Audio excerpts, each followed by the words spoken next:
In this video, I'll be going over notes for the section in your workbook titled, What Energy Can a Particle Have? This is on page 15 if you want to follow along in your workbook, or you can just listen as I go through my notes.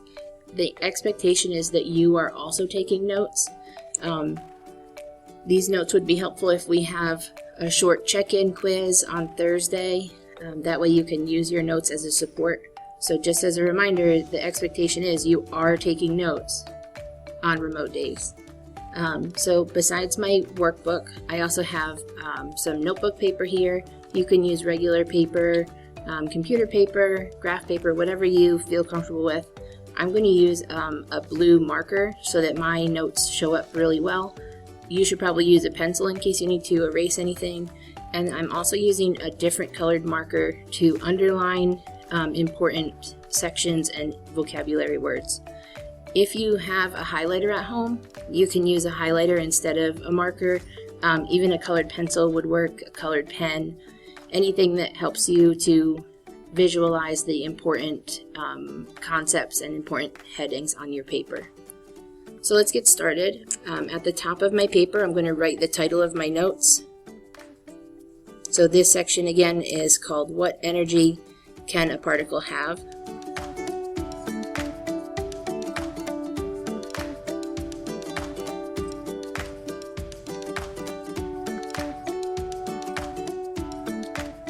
And the date you're going to be taking the notes is the 29th.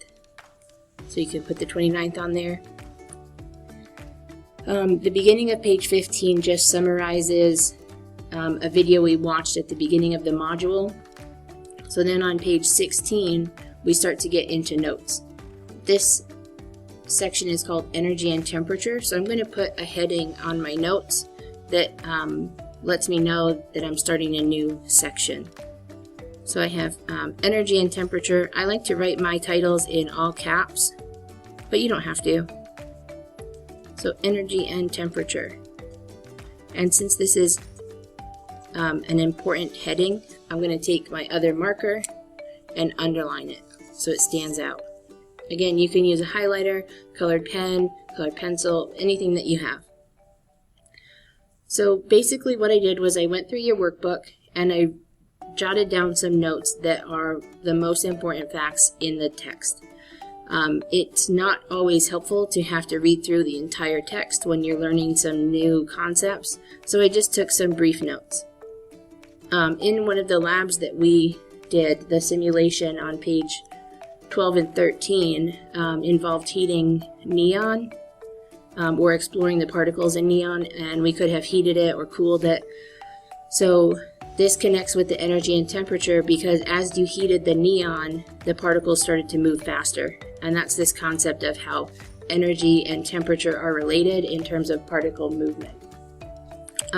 So first I wrote down, as energy is added, particles move faster.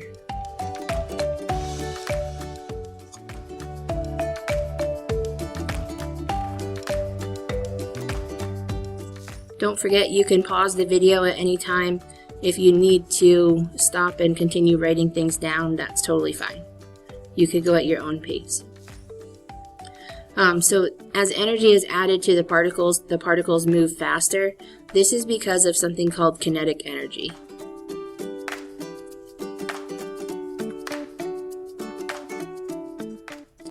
And we can abbreviate kinetic energy as KE. Your textbook here, or your workbook, I kind of call it a workbook or a textbook. Anyway, it defines kinetic energy as the energy an object has due to its motion. I'm going to include that definition in my notes. I'm going to start using the abbreviation KE for kinetic energy. This is energy that an object has due to its motion.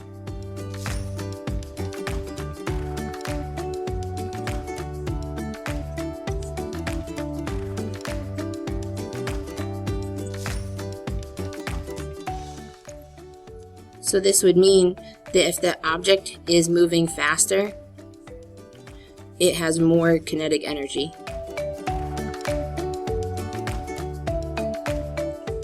And since kinetic energy is an important term, I'm going to underline it with my marker.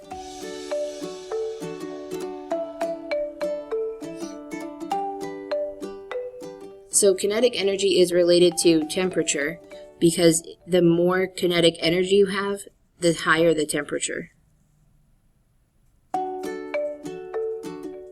So I'm writing the more the kinetic energy equals the higher the temp.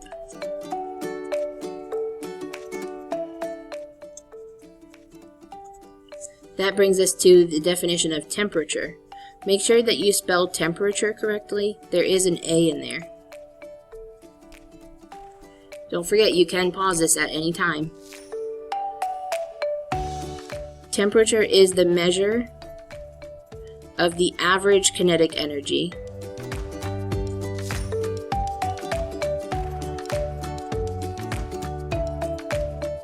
of the particles in a material.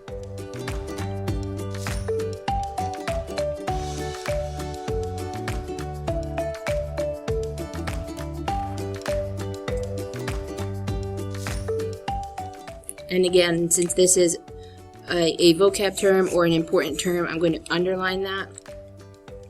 And in your text, there are two diagrams. One diagram shows a thermometer in a beaker of cold water, and the other diagram shows a thermometer in a beaker of hot water. I'm certainly not an artist, so I'm not going to try to draw the entire beaker, but I am going to try to draw two thermometers. So just check to see what I'm doing in my notes before you start drawing so that you have enough room to fit everything. I'm going to draw one thermometer way over here close to the margin.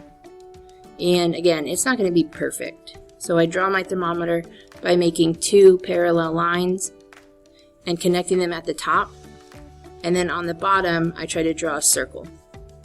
So I had the general shape, and now I'm just going to draw in some lines on my thermometer.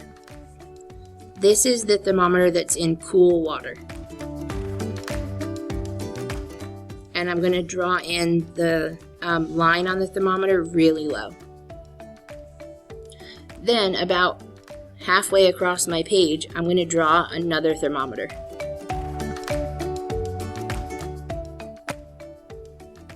And this one is the warm water thermometer.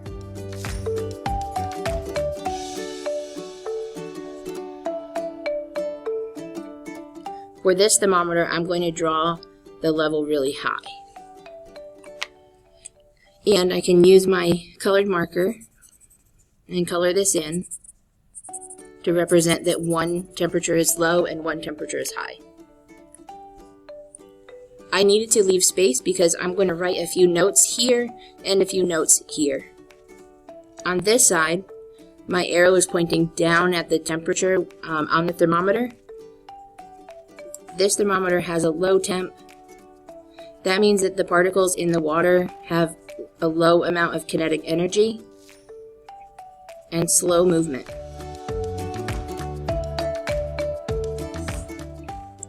On the other thermometer, the arrow is going to point up to the top.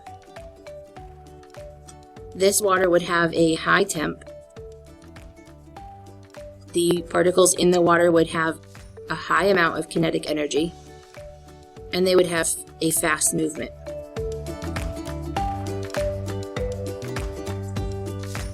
Okay, I'm going to just move my paper up a little bit. So we finished this section on page 16. The lower half of page 16 is about thermometers. So on my paper, I'm going to come back to the margin and start a new section about thermometers.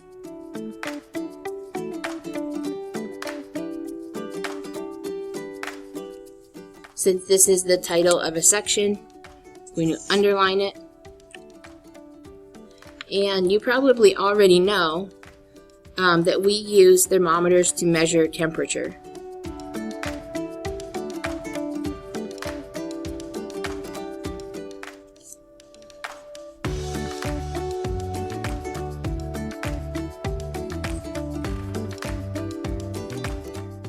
I'm going to abbreviate temperature as temp because I'm running out of room. Even though you probably know we use thermometers to measure temperature, you might not know that there are 3 different scales. One scale that we use most often in the United States is the Fahrenheit scale. And we abbreviate that with a degree symbol and a capital letter F. Another common scale is the Celsius scale. The abbreviation for this is a degree symbol and a capital letter C. The third scale, which we saw in a lab, but we don't use it much in class, is Kelvin. And the abbreviation for Kelvin is just a K. There's no degree symbol.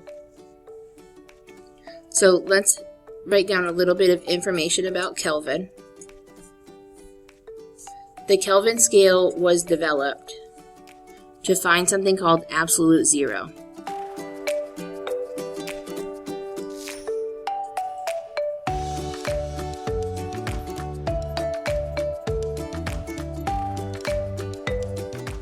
And absolute zero is 0 Kelvin.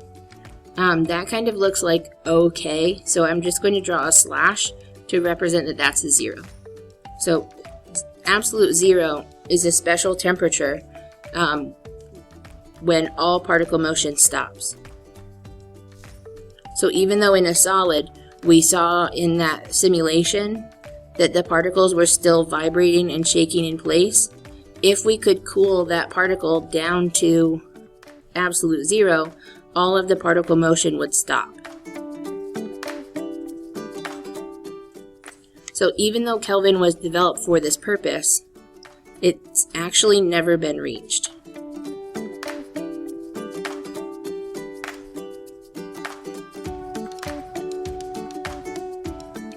So we will talk a little bit more about Kelvin and these concepts when I see you in class on Thursday, but this actually covers all of the notes that I wanted to do today.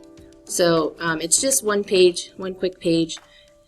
Just remember that you could have a check-in little quiz on this on Thursday, so make sure you have your notes and make sure you bring them with you. Now the only thing you have left to do is to go over to the bottom of page 16 in your workbook and complete the 3-dimensional thinking here. It says, circle the example in each pair that contains the greatest amount of energy. Explain your choice. So you have 2 choices here, a glass of water at 20 degrees Celsius or a glass of water at 80 degrees Celsius. You have to decide which one has the greatest amount of energy and then circle whichever one you think has the most energy and explain on the lines why you chose that one. If you get stuck on anything today, please email me and I'll get back to you as soon as I can.